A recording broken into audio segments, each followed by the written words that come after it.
తాకట్లో ఉన్న మీ బంగారాన్ని విడిపించి ఆ రోజు ఆన్లైన్ రేటుకి కొంటాం. Sharma gold company. ఓం శ్రీ గురుభ్యో నమః. విశ్వావసు నామ సంవత్సరంలో కుంభరాశి వాళ్ళకి ఏ విధంగా ఉండబోతుంది, గ్రహ సంచార విషయం ఏ విధంగా ఉంది, గ్రహ గమనగతులు ఏ విధంగా ఉన్నాయో ఒకసారి మనం పరిశీలన చేద్దాం. కుంభరాశి ధనిష్ఠ నక్షత్రం 3-4 పాదాల్లో జన్మించిన వాళ్ళు, శతభిష నక్షత్రం 1, 2, 3, 4 పాదాల్లో జన్మించిన వాళ్ళు, పూర్వభద్ర నక్షత్రం 1, 2, 3 పాదాల్లో జన్మించిన వాళ్ళందరూ కూడా కుంభరాశి జాతకులు అవుతారు. అంటే గు, గే, గోసాసీసు, సే, సో, ద అనే అక్షరాల వాళ్ళందరూ కూడా కుంభరాశి జాతకులు అవుతారు. కుంభరాశి వాళ్ళకి 8 ఆదాయంగా ఉంటుంది, ఖర్చు అనేది 14గా ఉంటుంది, రాజ్యపూజ్యం 7 ఉంటుంది, అవమానం అనేది 6 ఉంటుంది. మరి కుంభరాశి వాళ్ళకి మరి ఆదాయ వ్యయాల్లో 8 ఆదాయం ఉండటం అంటే ఇన్కమ్ అనేది 8 ఉంది, ఎక్స్పెండిచర్స్ వచ్చే 14 ఉన్నాయి, అలానే గౌరవం బాగా ఉంది, రెస్పెక్ట్ అనేది. మరి కారణం ఏమిటి అంటే గ్రహ సంచార విషయం ఏ విధంగా ఉండబోతుంది, అసలు ఈ సంవత్సరం విశ్వావసునామ సంవత్సరంలో కుంభరాశి వాళ్ళకి ఏ విధంగా ఉండబోతుందో ఒకసారి తెలుసుకుందాం.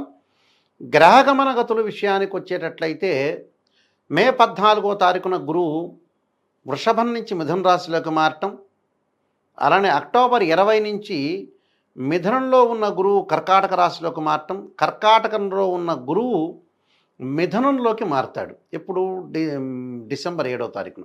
మార్చి 29వ తారీఖున శని కుంభంలోంచి మీనంలోకి సంచారం చేయటం, దాని తర్వాత రాహుకేతులు మే 20వ తారీఖున మీనం నుంచి కుంభంలోకి, అలానే కేతు కన్య నుంచి సింహరాశిలోకి సంచారం చేయడం జరుగుతుంది.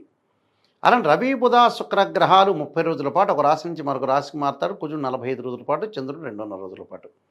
కుంభరాశి వాళ్ళకి ఏ విధంగా ఉంది, 50% బాగుందని చెప్పుకోవచ్చు. 50% ఎందుకు బాగుంటుంది అని అంటే కుంభరాశి వాళ్ళకు పంచమ స్థానంలో గురువు యొక్క సంచారం వల్ల అతి పెద్ద గ్రహమైన గురువు యొక్క ప్రభావం వల్ల అనుకూలమైన ఫలితాలు ఎక్కువగా వస్తాయి.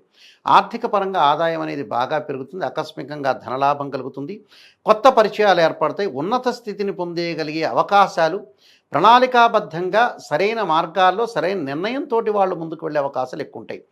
వాహనాల ద్వారా కొన్ని నష్టాలు, ప్రమాదాలు జరిగే అవకాశాలు ఉంటాయి.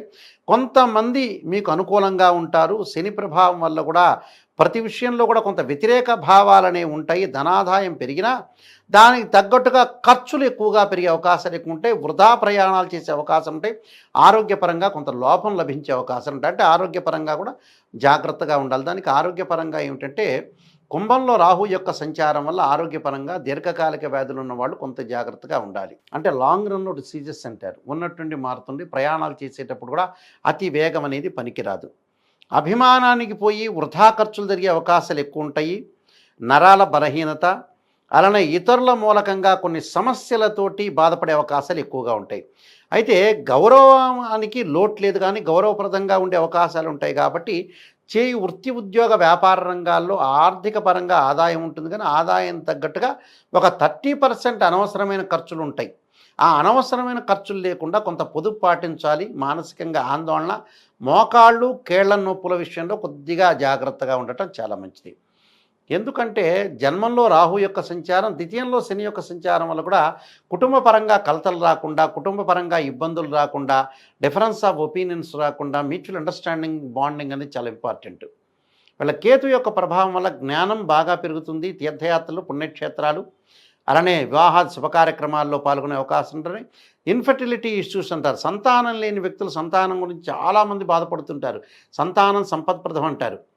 సంతానం లేని వ్యక్తులకు కూడా సంతానం కలిగే అవకాశాలు ఉంటాయి. వివాహపరంగా కూడా ఇబ్బందులు లేకుండా ఉంటాయి. ఎవరైతే వివాహాలు చేసుకోవాలనుకుంటున్నారో వాళ్ళందరూ కూడా ప్రయత్నాలు కొనసాగించవచ్చు. ప్రయత్నాలు కొనసాగిస్తే సఫలీకృతమయ్యే అవకాశాలు బాగా ఎక్కువగా ఉంటాయి. అందువల్ల మంచి ప్రవర్తన కలిగిన అబ్బాయి కానీ, మంచి ప్రవర్తన కలిగిన అమ్మాయి కానీ, సుసంపన్నమైన కుటుంబం నుంచి అబ్బాయి కానీ అమ్మాయి కానీ వచ్చే అవకాశాలు బాగా ఎక్కువ ఉంటాయి. కొత్త పరిచయాలు బాగా పెరుగుతాయి. మంచి వాహనాలు కొనుగోలు చేసే అవకాశాలు బాగా ఎక్కువ ఉంటాయి. కాబట్టి వీళ్ళకి కుంభరాశి వాళ్ళకి 50% బాగుంటుందని చెప్పుకోవచ్చు. అలానే విదేశాల్లో విద్యను అభ్యసిస్తారు, మంచి సీట్లు వచ్చే అవకాశం ఉంటుంది. అలానే ఉన్నతమైన అభిప్రాయాలు కలిగి ఉంటారు. కానీ కొన్ని విషయాల్లో మటుకు కొంత ఆరోగ్యపరంగా ఇబ్బందులు రాకుండా చూసుకోవాలి, ఆరోగ్యపరంగా మెరుగుపరుచుకోవాలి. కుటుంబ పరంగా కలహాలు, ఇబ్బందులు, అనవసరమైన బంధువులతోటి, స్నేహితులతోటి గొడవలకు దిక్కుండా ఉండటం చాలా మంచిది. అనవసరమైన గొడవలకి, రాద్ధాంతాలకి, కాంట్రవర్షన్కి, ఇలాంటి వాటికి మనం దారి చూపించకూడదు. ఎందుకంటే చాలా లౌకిక జ్ఞానంతో ఉండాలి. ఒక్కొక్క మనస్తత్వం ఒక్కో రకంగా ఉంటుంది. ఆ మనస్తత్వాన్ని బట్టి మనం ముందుకు వెళ్ళాలి. అంటే ఒక వ్యక్తికి ఒకటి ఇష్టమైతే ఇంకో వ్యక్తికి ఇంకో ఇష్టం ఉంటుంది. దాని కాంట్రవర్షన్ లేకుండా కాంప్రమైజింగ్ ఇస్ బెస్ట్ పాలసీతో ముందుకు వెళ్ళటం చాలా ఇంపార్టెంట్. అందువల్ల గ్రహస్థితి మనకు అనుకూలంగా లేనప్పుడు కుటుంబంలో కలహాలు కానీ, బంధువులతో కానీ, స్నేహితులతో కానీ కొంత ఇబ్బందులు పడకుండా ఉండటం మంచిది. ప్రయాణాల్లో ప్రముఖ వ్యక్తుల యొక్క కలయిక ద్వారా కూడా కొంచెం మంచి జరిగే అవకాశాలు బాగా ఎక్కువ ఉంటాయి. కాబట్టి అలాంటి అనుకూలంగా నిర్దిష్ట ప్రణాళికతోటి ముందుకు వెళ్ళటం ఒకటి, ఆ నిర్దిష్ట ప్రణాళికతో ముందుకు వెళ్ళటమే కాకుండా విజయాన్ని సాధించే అవకాశాలు సరికొత్త ప్రణాళికలతోటి ముందుకు వెళ్ళటం ఒకటి, నూతన ఉద్యోగాలు, నూతన వ్యాపారాలు ప్రారంభం చేయొచ్చు. నిరుద్యోగులు వాళ్ళకు అనుకున్నంత ఏదైతే ఆశిస్తారో దానికంటే కూడా మంచి ఉద్యోగం లభించే అవకాశాలు ఎక్కువగా ఉంటాయి. కానీ అభిమానానికి పోయి అనవసరమైన ఖర్చులు చేసి, వృధా ప్రయాణాలు చేసి, అనవసరంగా డబ్బు ఖర్చు అనేది పోగొట్టుకోవద్దండి. వాళ్ళ వల్ల కొంత అవమానాలు జరిగే అవకాశాలు కూడా బాగా ఎక్కువ ఉంటాయి. మీకు వృధా ఖర్చు జరిగే అవకాశాలు ఉంటాయి కాబట్టి కొంత పొదుపు పాటించండి. ఏ వస్తువు ఈ మధ్యకాలంలో జనాలందరూ కూడా ఏంటంటే మంచి విషయానికి డబ్బులు ఖర్చు పెట్టట్లా, అదొక పెద్ద వీక్ పాయింట్ అనుకోవచ్చు. మా చెడ్డ విషయానికి బాగా ఖర్చు పెట్టే అవకాశాలు ఎక్కువగా ఉంటాయి. కాబట్టి ఏది మంచి, ఏది చెడు, ఏది బ్యాడ్ అంటే ఏది గుడ్ అనేది ఎన్హాన్స్ చేసుకోవాలి, మనం గుర్తింపు పొందాలి. అంటే జీవితాన్ని మెరుగుపరచుకోవాలి, ఎన్హాన్స్ చేసుకొని మనం ముందుకు వెళ్ళి ఎక్కడ రికగ్నైజ్డ్ మనకుంది అంటే వీళ్ళకి రికగ్నైజ్డ్ కలిగే అవకాశాలు బాగా ఉంటాయి. వీళ్ళు ఏదైతే ఉద్యోగం చేస్తున్నారో, వ్యాపారం చేస్తున్నారో, స్మాల్ స్కేల్ ఇండస్ట్రీ కానీ, చిరు వ్యాపారులు అంటారు. అంటే రోడ్డు మీద రకరకాల వస్తువులు అమ్మే వాళ్ళని చిరు వ్యాపారులు అంటారు. అలాంటి వ్యాపారులు ఎవరైతే ఉంటారో వాళ్ళకు కూడా మంచి ప్రాఫిట్ వచ్చే అవకాశాలు బాగా ఎక్కువ ఉంటాయి. కాబట్టి ఇతర మూలకంగా సమస్యల్ని కొని తెచ్చుకునే పరిస్థితి తెచ్చుకోవద్దండి. కాంట్రాక్టర్లు, వ్యాపారులు, ఉద్యోగస్తులకి వాళ్ళ కొంత నష్టం వాటిల్లే అవకాశాలు ఎక్కువ ఉంటాయి. ఏ వ్యాపారం పెట్టినా తక్కువ పెట్టుబడి పెట్టి ముందుకు వెళ్ళండి, అప్పుడు మీకు మంచి లాభాలు కలిగే అవకాశాలు ఎక్కువ ఉంటాయి. ప్రత్యేకంగా కొన్ని రెమెడీస్ చెబుతాను, మీరు పాటించండి. ఆ రెమెడీస్లో ముఖ్యంగా ఈ రాశి వాళ్ళు చేయాల్సింది విష్ణు సహస్రనామ పాలనం ఒకటి, నీలాంజన సమాభాసం రోహిపుత్రేమాగ్రజం ఛాయామార్తాండ సంభూతం తం నమామి శనైశ్వరం అనే మంత్రాన్ని చక్కగా చదువుకోవటం ఒకటి.